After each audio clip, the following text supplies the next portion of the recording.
हे ब्रह्मदेव, यह कार्य मेरे अकेले के वश की बात नहीं है।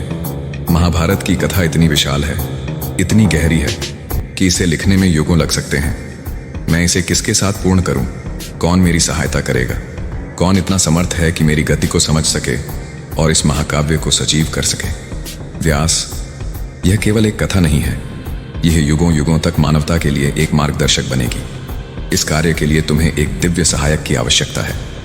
गणपति ज्ञान और विवेक के प्रतीक, जिनका धैर्य और बुद्धिमत्ता इस महाकाव्य को पूर्ण करने में तुम्हारे लिए अमूल्य सिद्ध होगी। गणेश, क्या वे इस कार्य में मेरी सहायता करेंगे? क्या मैं उनके योग्य हूं?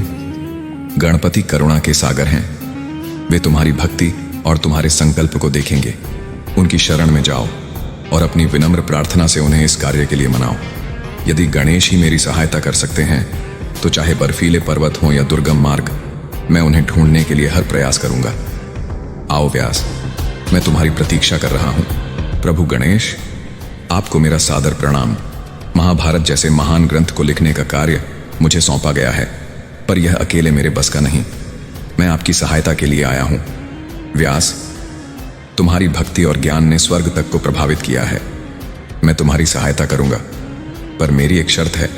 मैं बिना रुके लिखूंगा और तुम्हें बिना झिझक और बिना रुके कथा सुनानी होगी। यदि तुम रुके तो मैं लिखना बंद कर दूंगा। यह उचित है प्रभु, पर मेरी भी एक विनती है।